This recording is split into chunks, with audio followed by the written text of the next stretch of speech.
તમે જોજો, રામ જે દિવસે રાજા બન્યા તે દિવસથી રામ રાજ્ય સ્થાપિત થઈ ગયું. એક દિવસમાં થોડી થાય.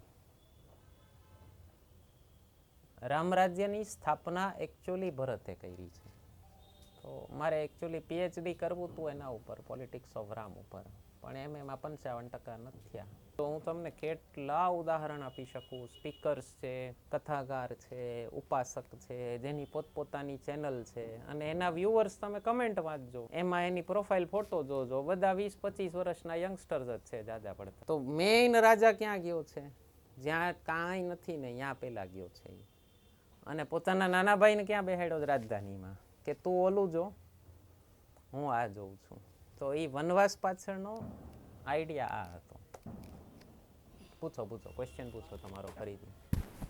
ક્વેશ્ચન એ હતો કે રામ ભગવાન જે છે એમને વનવાસ મળ્યો હતો, તો એ વનવાસમાં જે વનમાં ગયા હતા, તો અહીંયા એનું શું, કેવી રીતે 14 વર્ષ એમણે વનવાસ છે ને એટલે મળ્યો તો રામજીને કે રામ રાજ્ય બનાવવા માટે એ વનવાસ જરૂરી હતો, રામ રાજ્યની સ્થાપના કરવા માટે. કારણ કે દશરથ ચક્રવર્તી સમ્રાટ હતા, રામ જેટલા મોટા રાજા નહોતા, પણ આખું ભારત છે ને એ દશરથની અંડર હતું. એટલે ભારતના જેટલા રાજાઓ હતા એ બધા દશરથને ટેક્સ ચૂકવતા હતા. રાવણ નહોતો ચૂકવતો, રાવણ એની ટેરિટરીમાં નહોતો. પણ રાવણ અને દશરથ વચ્ચે સંધિ હતી કે તારે ભારત નહીં આવવાનું. એટલે ત્યારે ભારત નામ નહોતું, તારે આ દરિયો પાર કરીને અહીંયા નહીં આવવાનું, અને હું લંકા નહીં આવું. એટલા માટે જ રામેશ્વરમ સુધી રામને ક્યાંય કોઈ અડચણ આવી નથી. રામને જ્યાં એન્ટ્રી કરવામાં જ્યાં એને અડચણ નડી એ ડાયરેક્ટ લંકામાં. અને રામેશ્વરમ સુધી આખા રસ્તે રામ જ્યાં ગયા છે ત્યાંના લોકોએ એને એમ જ કીધું છે કે ઓહો, અમારા રાજા આવ્યા. અને જ્યાં જ્યાં એણે કોઈને પણ માર્યા છે ને એને દંડિત કરતી વખતે એમનો ટોન એ જ હતો કે હું રાજા છું અને આ તમે મારી પ્રજાને હેરાન કરો છો. જે રાક્ષસોને માર્યા ત્યાં કે તું મારી પ્રજાને હેરાન કરસ એટલે તને મારું છું. બાલી અને રામ વચ્ચે સંવાદ છે. બાલીને જ્યારે માર્યો ને, વાલ્મીકી રામાયણમાં સંવાદ છે, તો બાલીએ પૂછ્યું કે તમે મને શું કામ માર્યો આવી રીતે છુપાઈને, અને તમે સુગ્રીવની હારે પક્ષપાત કર્યો અને મારી હારે ચીટિંગ કરી. એટલે રામ કે ભાઈ તું પહેલા નક્કી કર, તું જો એમ કહેતો કે હું રાજા છું તો તે તારા જ ભાઈ સાથે અન્યાય કર્યો છે. તારા ભાઈની પત્નીને જબરદસ્તી તારી પત્ની બનાવી છે, અને તો તને દંડિત કરવાનો મને અધિકાર છે, કારણ કે ભારતના રાજા ભરત છે અત્યારે, અને હું ભરતના પ્રતિનિધિ તરીકે નીકળો છું વનવાસમાં. તો મેં તને મારા રાજાના પ્રતિનિધિ તરીકે તને માર્યો છે. હું સમ્રાટ તરફથી આવું છું. તો તે ભૂલ કરી છે, તારા રાજ્યમાં અન્યાય કર્યો છે તારા જ ભાઈ હારે, એટલે તને મારવાનો મને અધિકાર છે. તો રામજી વનવાસમાં ગયા ને ત્યાં એનો મેઇન હેતુ હતો જંગલની અંદરના અને પ્રજાના પ્રોબ્લેમ સોલ્વ કરવાનો. તમે રામચરિતમાનસ વાંચો, રામાયણ વાંચો, તો ત્યાં ઘણા પ્રસંગો આવે છે કે જ્યાં પ્રજા કહેશે કે ઓહો રાજા આવ્યા તો રહ્યો અહીંયા. તો અને રામે કીધું છે કે હું તમને લોકોને મળવા માટે જ આવ્યો છું 14 વર્ષ. હું ઓલું તો બધું ઠીક, એ તો પોલિટિકલ હતું. એકચ્યુઅલ રામની પોલિટિક્સ બહુ અદ્ભુત છે. આપણે લોકો કૃષ્ણની પોલિટિક્સ ઉપર વધારે ફોકસ કરીએ છીએ. પેલું બંધ કરી દો ને ભાઈ, બાઇન્ડ બંધ કરી દો. એટલે આપણે લોકો કૃષ્ણની પોલિટિક્સ ઉપર જ ફોકસ કરીએ છીએ. રામે પોલિટિક્સ નથી કરી એવું નથી, બહુ અદ્ભુત પોલિટિક્સ છે રામની. તો મારે એકચ્યુઅલી પીએચડી કરવું હતું એના ઉપર, પોલિટિક્સ ઓફ રામ ઉપર, પણ એમાં 55% નથી થયા. એટલે હું નેટવાળાઓને ફિલોસોફી ભણાવું છું, પણ હું પોતે નેટ આપવા એલિજિબલ નથી. ઓકે, અહીંયા ભારતની એજ્યુકેશન સિસ્ટમની મહાનતા. કારણ કે મારું ધ્યાન ક્યારેય એમએ પર નહોતું, મારું ધ્યાન તો યુપીએસસી ઉપર હતું. એમએ તો મેં હાવ શોખથી કર્યું હતું. તો મેં જે એક્ઝામ આપી છે એમાંની અદ્ભુત એક્ઝામ આપી છે. એની આવ હા, એટલે રામજી જે વનવાસમાં ગયા હતા ને એની પાછળનો એનો હેતુ હતો બેય ભાઈઓની સમજૂતી હતી. અને વનમાં જ્યારે ભરત મિલાપ થયો ને એ ભરત મિલાપ ઠીક છે, આપણને બધા કથાકારો બહુ ભાવુક એંગલથી કે એ સમયે ભાવુક એંગલથી કથા કેવી જરૂરી હતી, કારણ કે ત્યારે ભારતની સામાજિક યુ એ સ્તરે નહોતી પહોંચી કે લોકો પ્રશ્ન પૂછે. મોરારી બાપુ જે ટાઈમે કથા કરતા હતા ને ત્યારે ભારતનો સમાજ બહુ ભાવુક હતો, ઇમોશનલ હતો બહુ. તો એને ઇમોશનલ કથા જોતી હતી, એટલે આમ રોવડાવી દે ને કથામાં તો આ હા હા હિટ, શું કથા કરી બાપુએ. મને મારા ઘરે મોરારી બાપુની કથા મને એમ જ સંભળાવેલી છે કે રડાવી દે, કે રડાવી દે મોરારી બાપુ, એમાં ના નહીં. પણ હવેની જનરેશન છે ને એ લોજિકલ છે, એને પ્રશ્નો થાય છે. અને મેં બહુ વિચાર્યું, મેં કીધું કેમ આવું અચાનક. તમે જુઓ હિન્દુ રિસર્જન્સ કેટલું જબરદસ્ત છે. અત્યારે આ પેઢીને પોતાની સંસ્કૃતિ, પોતાની સભ્યતા જાણવા વિશે જેટલી ઓલી જિજ્ઞાસા છે એટલી તમારી પહેલાંની પેઢીને નહોતી. તમે પૂછજો તમારા મા બાપ કરતાં તમારી, મેં ઘણા છોકરાઓ જોયા મા બાપ કરતાં વધુ સારી. હું તો છું જ ઉદાહરણ, જીવતો જાગતો. મારા મા બાપ મને પૂછે કે આ કરાય કે ન કરાય, મેં ખૂબ વાંચ્યું છે. આઝાદી પછીની જે પહેલી પેઢી હતી ને એણે બિચારાએ ખાલી એક જ કામ કર્યું, બીજી પેઢીને ભણાવી. ઓકે, એટલે તમારા દાદા દાદીએ તમારા મા બાપને ભણાવ્યા. બીજી પેઢીએ શું કર્યું, પોતે ભણ્યા, આર્થિક રીતે સદ્ધર થયા, અને ત્રીજી પેઢીને ભણાવી, ત્રીજી પેઢીને ખાનપાન બધું આપ્યું. તમે જોજો જે યંગ જનરેશન છે ને એની હાઈટ એના પેરેન્ટ્સ કરતાં વધારે છે, ઘણા બધાની. તો ડીએનએ તો એના પેરેન્ટ્સનું પણ હતું જ એટલી હાઈટવાળું. એને બિચારાને પ્રોટીન નથી મળ્યું નાનપણમાં, કારણ કે એક એક મા બાપને તમે જોઈ લેજો 4 છોકરા 5 છોકરા ટ્રેન્ડ હતો. તમે બધાના સાંભળજો, પેરેન્ટ્સના કિસ્સા સાંભળજો, એમ કહેશે અમે બહુ સ્ટ્રગલ કરીને મોટા થયા છીએ. તમારે એ સ્ટ્રગલ નથી, તમને એ સ્ટ્રગલ તમે ખાલી વાર્તાઓમાં સાંભળી છે. તો ત્રીજી પેઢી શું કરે છે, ત્રીજી પેઢી યંગ થઈ હવે, તો એની પાસે પૈસો છે, એજ્યુકેશન છે, બધું છે, એને કાલની ચિંતા નથી. તો હવે એ પૂછે છે કે મારી સંસ્કૃતિને ક્યાં અન્યાય થયો હતો, લાવો હવે એ ફરીથી બધા ચેપ્ટર ખોલું હું. તો આ પેઢી સંસ્કૃત શીખે છે. તમે યુટ્યુબ ઉપર જોજો, એક ધ સંસ્કૃત ચેનલ કરીને છે, યંગ જ છોકરો છે. એ માણસને 1 મિલિયન પ્લસ સબસ્ક્રાઈબર છે, અને સંસ્કૃત શીખડાવે છો. અને એક એક કામ, એક એક અક્ષરના મતલબ, શબ્દના મતલબ સંધિ વિચ્છેદ કરીને સમજાવે છે.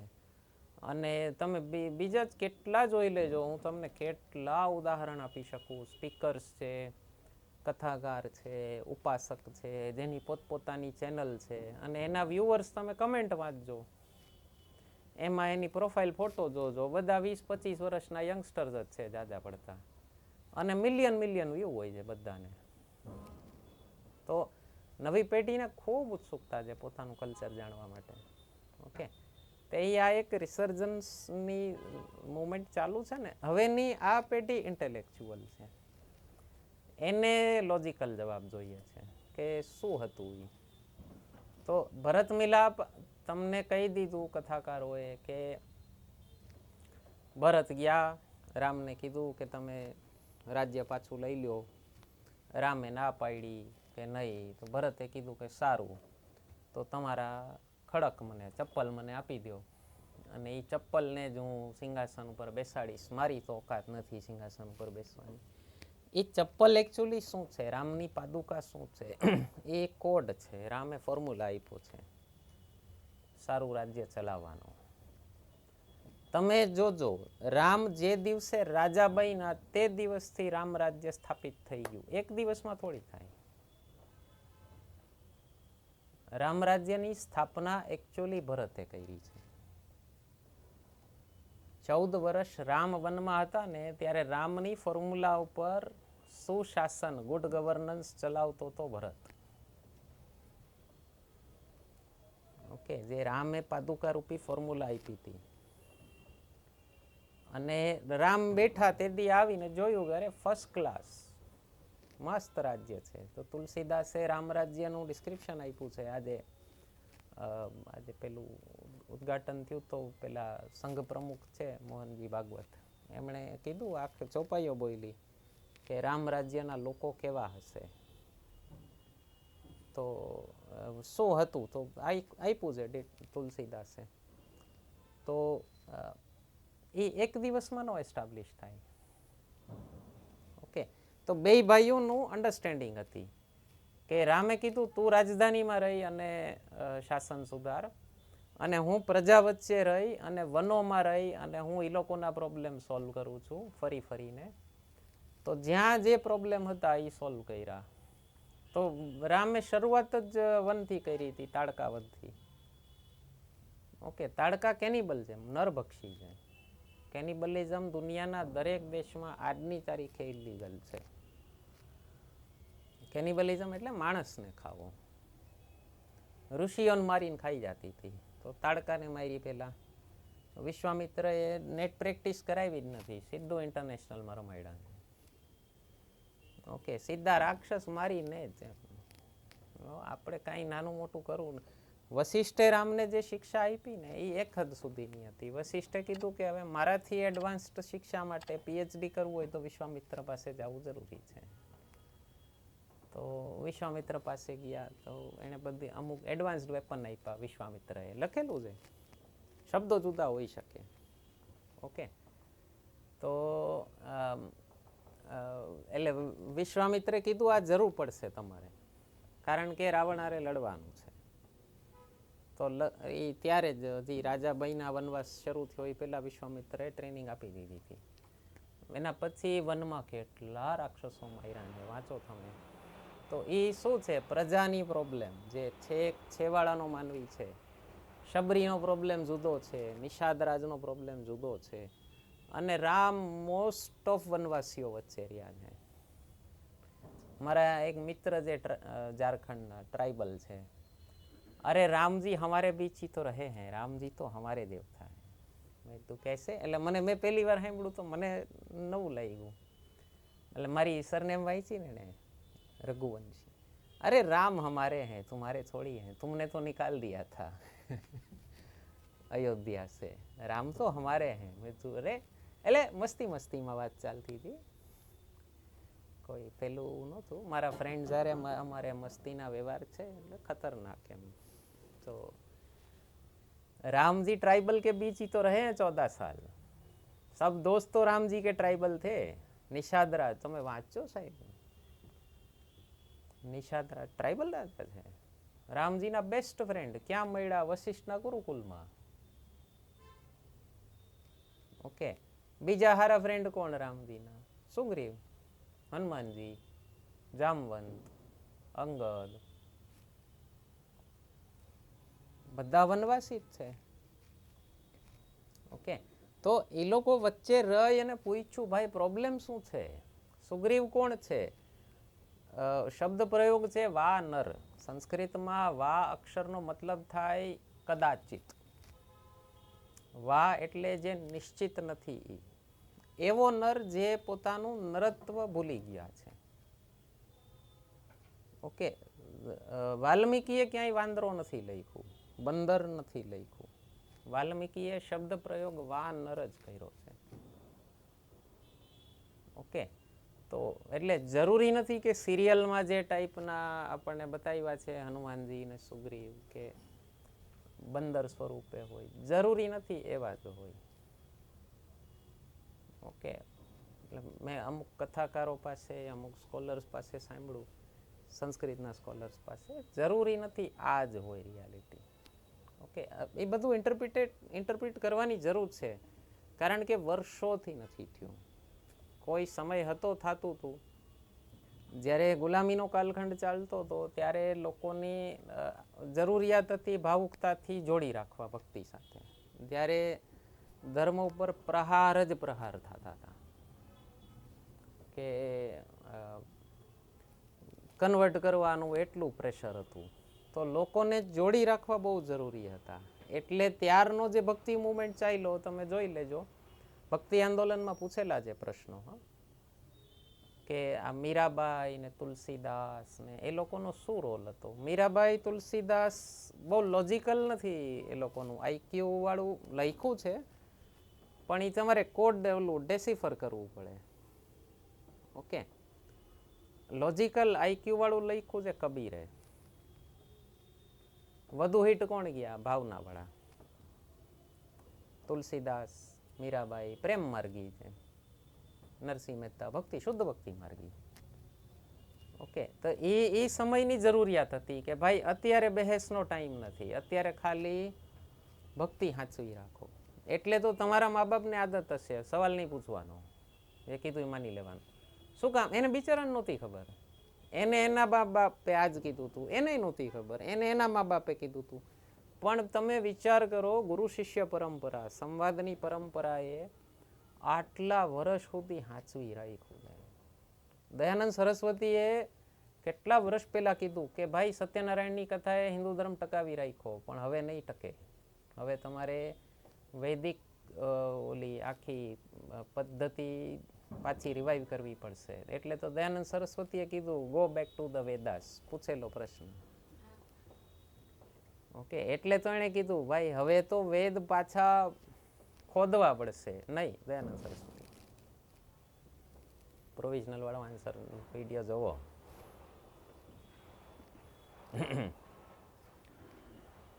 તો એટલે તો દયાનંદ સરસ્વતીએ રિવાઈવ કર્યું ફરીથી કે ભાઈ હવે શુદ્ધ કર્મકાંડ જે પેલું જૂનું હતું એ જોશે.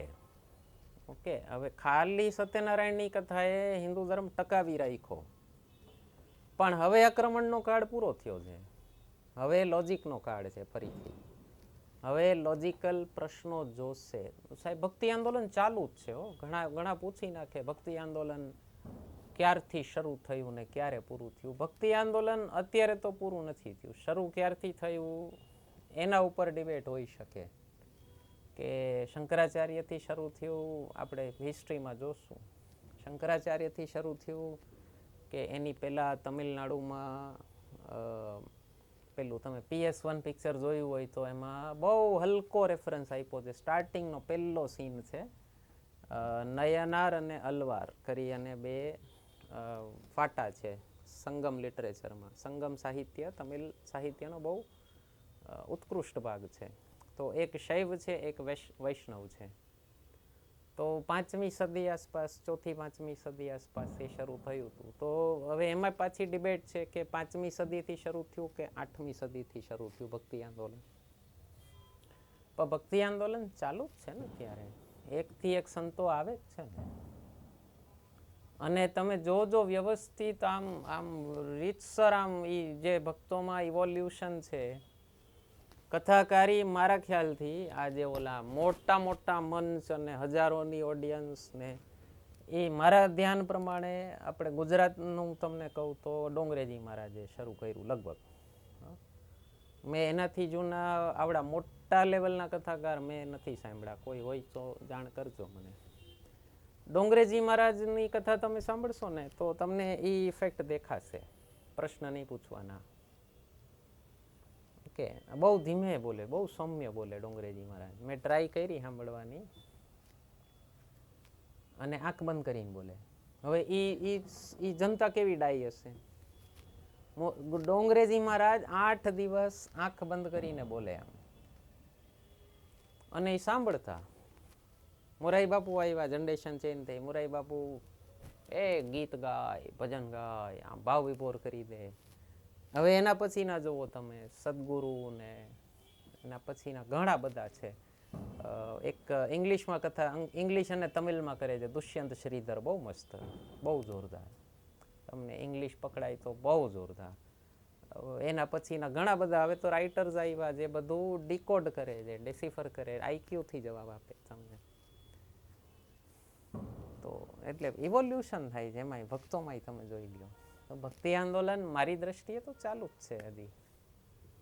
ઓકે, એટલે વનવાસ પાછળનો હેતુ આ હતો કે રામ રાજ્ય સ્થાપિત કરવું હતું, તો છેવાડાના માનવી સુધી અંત્યોદય જે મોદી કહે છે કે છેલ્લા માનવી સુધી તમારો વિકાસ પહોંચ્યો છે કે નહીં, વનવાસી સુધી પહોંચ્યો છે કે નહીં. જે આઝાદ ભારતની સરકારે ન વિચાર્યું, આઝાદ ભારતની સરકારે શહેરો ઉપર જ ફોકસ રાખ્યું. મેં હમણાં એક ઇકોનોમિસ્ટને સાંભળતો તો એણે કીધું ભારતના 700 જિલ્લામાંથી ખાલી 140 જિલ્લા 80% રોજગાર આપે છે. કેટલું ખરાબ કહેવાય. 20% જિલ્લા 80% રોજગાર આપે છે. તમે જંગલના જિલ્લાઓમાં વયા જાઓ અત્યારે, જે વનાચ્છાદિત જિલ્લાઓ છે, ડેવલપમેન્ટનું નામ નહીં મળે તમને. તો હવે ચાલુ કર્યું છે. ઓકે, હવેની સરકારોએ ખૂબ શરૂ કર્યું છે કે નોર્થ ઇસ્ટમાં જ્યાં ડેવલપમેન્ટ જ નહોતું, તો રામ રાજ્ય એ છે કે જ્યાં ડેવલપમેન્ટ હતું જ નહીં ને ત્યાં પહેલા પહોંચાડો ભાઈ. તો મેઇન રાજા ક્યાં ગયો છે? જ્યાં કાંઈ નથી ને ત્યાં પહેલા ગયો છે. અને પોતાના નાના ભાઈને ક્યાં બેહાડ્યો છે? રાજધાનીમાં, કે તું ઓલું જો, હું આ જોઉં છું. તો એ વનવાસ પાછળનો આઈડિયા આ હતો.